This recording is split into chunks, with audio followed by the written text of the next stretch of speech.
Decía Avicena que la imaginación es la mitad de la enfermedad, la tranquilidad la mitad del remedio y la paciencia el inicio de la cura. Tal vez podríamos interpretar de una manera más sencilla estas palabras de Avicena resumiendo: tus células escuchan lo que piensas. Y en referencia a este tema hablaremos acerca de una de las mayores amenazas que existen en contra de nuestra salud, y es el miedo. El miedo es una emoción que ha acompañado siempre al hombre. Es común que la consideremos negativa, pero es en realidad parte de un complejo mecanismo mental de sobrevivencia. El miedo es la emoción que enciende el sistema de alarma que nuestro cerebro activa cuando detecta una posible amenaza.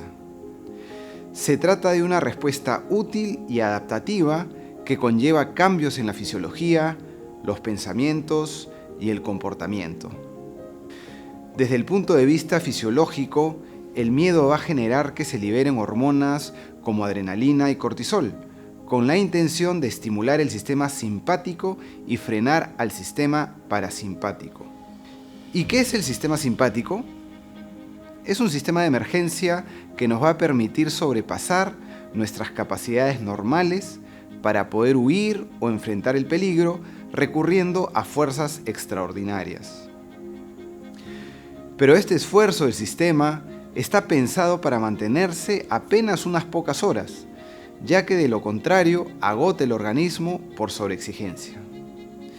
De la misma manera sucede con el motor de un auto, por ejemplo, al que le podremos exigir el máximo de su capacidad por unos minutos para evitar algún peligro, pero la máquina no podrá tolerar una exigencia así todo el tiempo, porque se sobrecargará y quemará.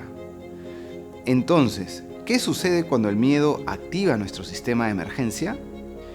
El ritmo cardíaco se acelera para aumentar el flujo sanguíneo a los músculos y prepararnos para la huida. Los bronquios se dilatan y secan las secreciones para que se pueda respirar mejor. Por eso nos es difícil quizá pasar la saliva en momentos de nerviosismo. El cuerpo se mantiene en un estado de tensión y alerta a la expectativa de que aparezca la amenaza.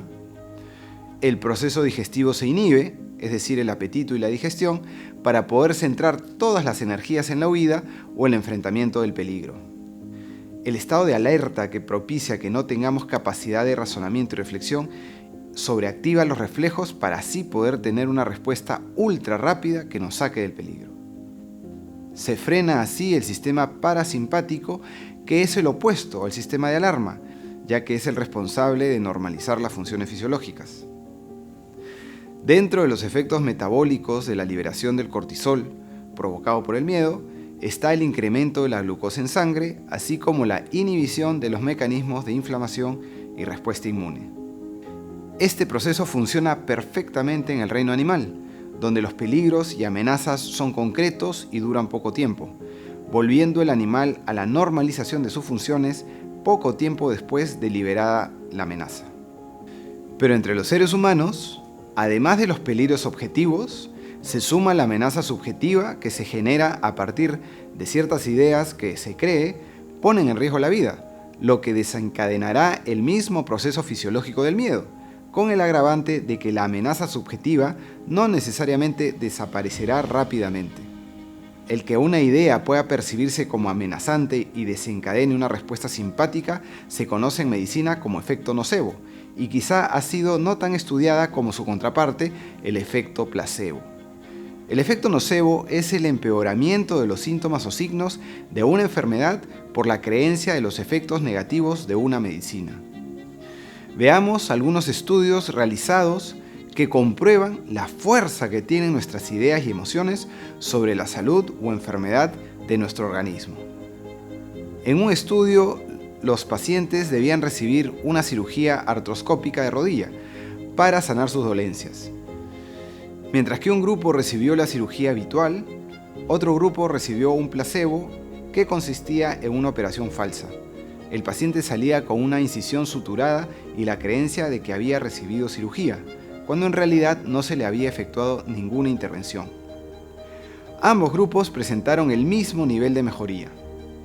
Otro ejemplo, en 1962, los doctores Ikemi y Nakagawa realizaron un estudio con pacientes adolescentes alérgicos al árbol de la laca, un árbol que produce un aceite que suele ser irritante para la piel.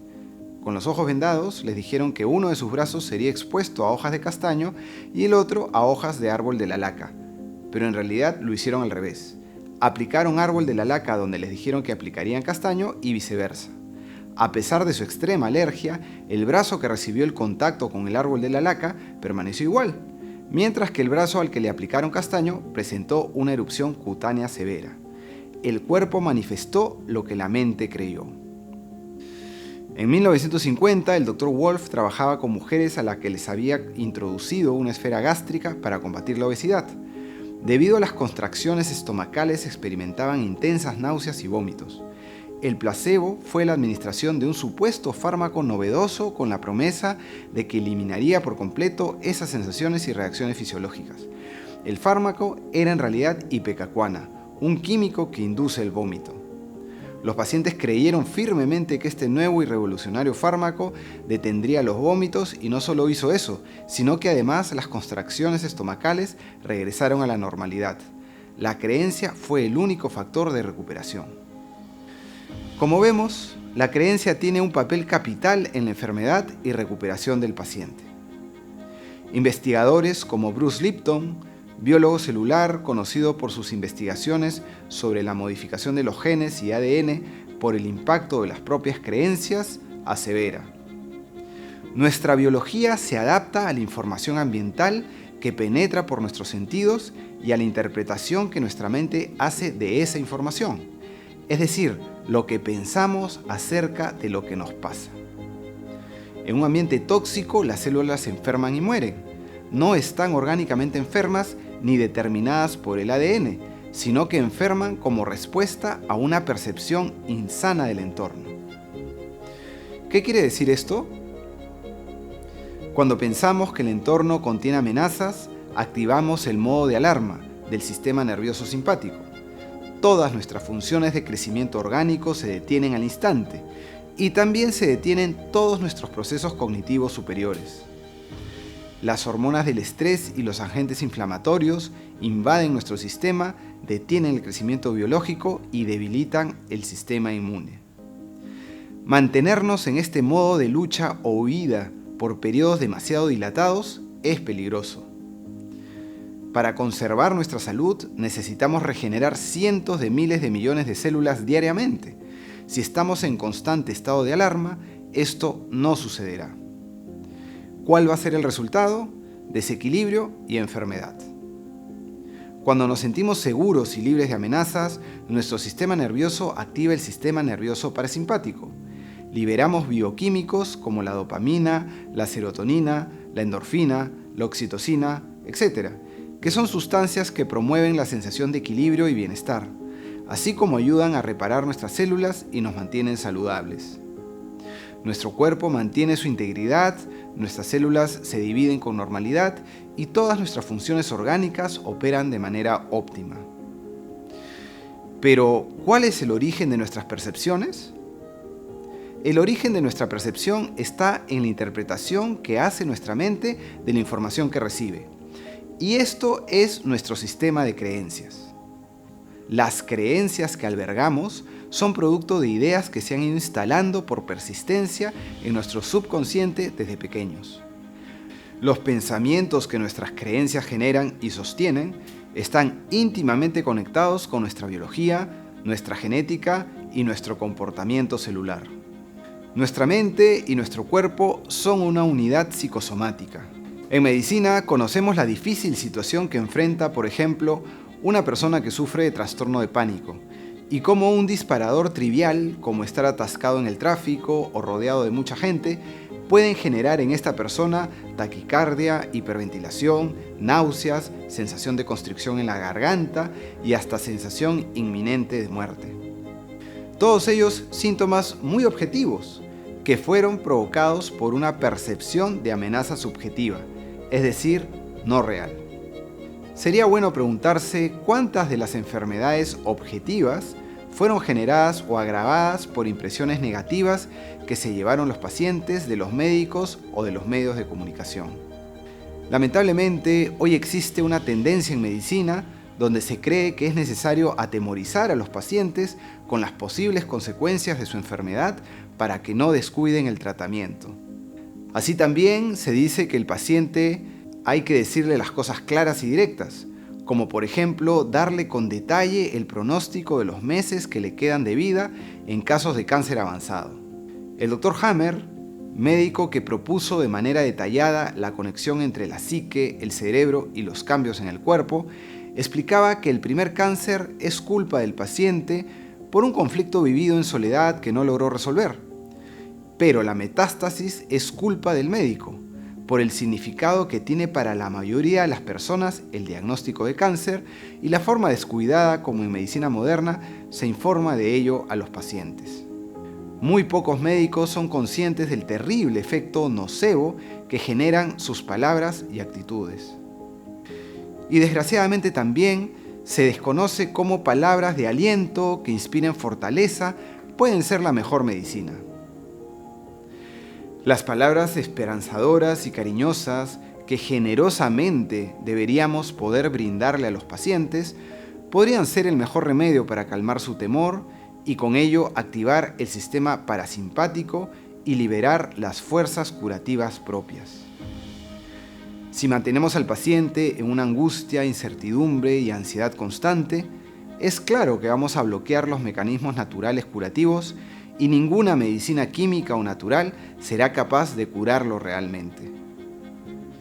En el artículo Las frías manos del miedo, del filósofo Jorge Ángel Ibraga, nos explica que el origen del miedo es la incertidumbre.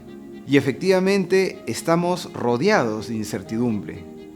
Cuando se ignora que la vida y la enfermedad responden a leyes naturales, cuando se ignora el poder de la mente sobre la materia, cuando se ignora el sentido de la vida y que existe vida más allá de la muerte, se genera una gran incertidumbre que abre de par en par las puertas de la angustia y el miedo. Y el miedo se contagia. Tan grande es la fuerza del miedo, tan poderosa su capacidad de empalidecerlo todo, que por miedo se pierden las imprescindibles definiciones naturales, nos dice el profesor Libraga. Es decir, el miedo puede hacernos olvidar que existe una razón por la cual uno enferma y que existe también una ley que puede permitirnos recuperar la salud. El miedo en medicina china está en relación con los riñones. El miedo los debilita. El riñón, cuando es poderoso, otorga a la psique voluntad y poder de decisión, resolución para poder enfrentar los problemas. Y en lo fisiológico genera calor, concentra la orina, fortalece el sistema inmune, controla los esfínteres y da entereza a la columna y a la postura. Cuando uno está invadido de miedo, podemos ver cómo se pierde la función del riñón. Uno se pone a temblar, se puede sentir un frío que recorre la espalda, los esfínteres pierden fuerza y pueden jugarnos una mala pasada, uno puede orinarse de miedo y se liberan las hormonas del estrés que precisamente están en relación con el riñón y que colateralmente también debilitan la respuesta inmune. Entonces, un remedio poderoso contra el miedo es reforzar la voluntad. Cuando repetidamente un paciente recibe el mensaje de que está a merced de la enfermedad y no hay nada que él pueda hacer para enfrentarla, estamos debilitando su voluntad. Cuando lo amenazamos con proyecciones exageradas, cuanto menos, de su enfermedad, lo estamos tratando de manera infantil y recurriendo a la forma más barbárica de la enseñanza, obedecer por miedo. No le estamos dando poder sobre su enfermedad. Le estamos diciendo de alguna manera que si no se toma la sopa, vendrá el cuco. Estamos reduciéndolo a un simple espectador y víctima del proceso de enfermar.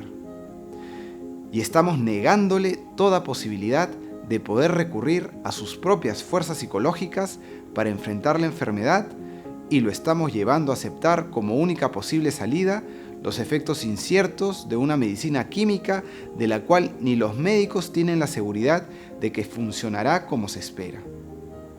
Ante todo esto, ¿qué podemos hacer? La medicina más poderosa que tenemos es la filosofía. Una filosofía de vida que nos dice que el universo está regido por leyes y que el ser humano tiene un destino. Leyes como el karma, que nos ayudan a entender el dolor y enfermedad como un aviso que debemos enmendar el rumbo. Nuestra consulta debería dejar una receta: reflexionar sobre lo que llevó al paciente a las penosas circunstancias por las que nos visita.